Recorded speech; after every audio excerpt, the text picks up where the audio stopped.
not because it is a competition for influence or a squabble for positions, but because if we carry on like this, the state of the world is only going to get worse. And that could mean that more of us are going to be left behind. Madam President, as the world contemplates these concerns, India has sought to respond in a variety of ways. First, by focusing on the issues of the vulnerable, women, farmers, and youth, and fashioning targeted policies and initiatives for their betterment. Assured access to piped water, to electricity, to cooking gas, and new homes are changing millions of lives. The gender gap has started to close, be it in health, in education, or in the workplace. Our food producers, thrice a year, get financial support at the click of a button. And a third-term government has made skilling of the youth its key priority. Second, by expanding opportunities for employment and for entrepreneurship, including through stronger training and large-scale financial incentives. 495 million mudra loans have been given to small businesses in the last decade. 67% of them are to women. Equally telling, 6.56 million street vendors have availed of 8.85 million Swanidhi loans. This is just in the last 4 years. 45% of the beneficiaries are again women. Third, by creating templates that are replicable elsewhere. It could be digital delivery or enhancing the quality of governance and public services, as indeed making medicines and health facilities accessible and affordable. A digital public infrastructure and a people's pharmacy are today examples of what India can readily offer to the world. It is also an alternative vision where technology is used to empower, not to dominate. Fourth, by encouraging the Global South to voice its shared concerns and come together. To that end, we have convened 3 Global South summits, the most recent in August of 2024. And fifth, by contributing to the well-being of the global commons and responding to the pressing needs of those in distress. This has ranged from undertaking projects in 78 nations, providing resources to neighbors, and responding to HADR situations, to supplying medicines and ensuring maritime safety and security. Madam President, given the scale of transformation underway in India, each of these dimensions underline that the world's problems can indeed be tackled, and that by working together, we can surely create a larger lifting tide.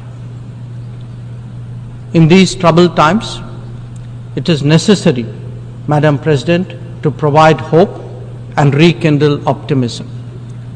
We have to demonstrate that big changes are possible and not over a long period. And nothing is more powerful in this regard than the transformative potential of the digital. We have seen its impact in our daily lives in India over the last decade.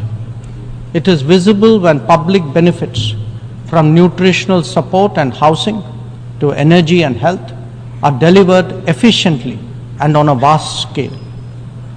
Or when small business loans and farmers' support are extended without using intermediaries. In fact, when street vendors and expat workforce confidently use fintech in their regular transactions, when services delivery and benefits move seamlessly and transparently, less people will be left behind. That, Madam President, is India's experience and India's relevance. Such leapfrogging possibilities, coupled with people-centric policies and visionary leadership, can be real game changers. When India lands on the moon, rolls out its own 5G stack, dispatches vaccines worldwide, embraces fintech, or houses so many global capability centers, there is a message here. Our quest for a Viksit Bharat or a developed India will understandably be followed closely. Madam President, an important cause of many getting left behind has been the unfairness of the current globalization model. Over-concentration of production has hollowed out many economies, impacting their employment and social stability. Democratizing global production, building resilient supply chains, ensuring trusted digital services, and espousing an open source culture, all these promote widespread prosperity. There are economic answers, just as there are social ones. Madam President, the UN has always maintained that peace and development go hand in hand. Yet, when challenges to one have emerged, due regard has not been given to the other. Clearly, their economic implications for the weak and vulnerable need to be highlighted. But we must also recognize that conflicts themselves must be resolved. The world cannot be fatalistic about the continuation of violence on a large scale, no more than be impervious to its broader consequences. Whether it is the war in Ukraine or the conflict in Gaza, the international community seeks urgent solutions. These sentiments must be acknowledged and acted upon. Madam President, the UN is a testimony to the agreed principles and shared objectives of the world order. Respect for international law and commitments are among the foremost in that regard. If we are to ensure global security and stability, then it is essential that those who seek to lead set the right example. Nor can we countenance egregious violations of our basic tenets.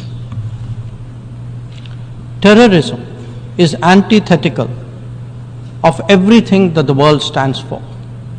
All its forms of and manifestations must be resolutely opposed. The sanctioning of global terrorists by the United Nations should also not be impeded for political reasons. Madam President, many countries get left behind due to circumstances beyond their control. But some make conscious choices with disastrous consequences. A premier example is our neighbor, Pakistan. Unfortunately, their misdeeds affect others as well, especially the neighborhood. When this polity instills such fanaticism among its people, its GDP can only be measured in terms of radicalization and its exports in the form of terrorism. Today, we see the ills it sought to visit on others consume its own society. It can't blame the world. This is only karma. Madam President, a dysfunctional nation coveting the lands of others must be exposed and must be countered. We heard some bizarre assertions from it at this very forum yesterday. So let me make India's position perfectly clear. Pakistan's cross-border terrorism policy will never succeed, and it can have no expectation of impunity. On the contrary, actions will certainly have consequences. The issue to be resolved between us is now only the vacation of illegally occupied Indian territory by Pakistan, and of course, the abandonment of Pakistan's long-standing attachment to terrorism. Madam President, the global order is inherently pluralistic and diverse. The UN began with 51 members. We are now 193. The world has changed profoundly, and so have its concerns and its opportunities. But to address both, and indeed to strengthen the order itself, it is essential that the UN be the central platform for finding common ground. And that it certainly cannot be by remaining anachronistic. Large parts of the world cannot be left behind when it comes to deciding the key issues of our times.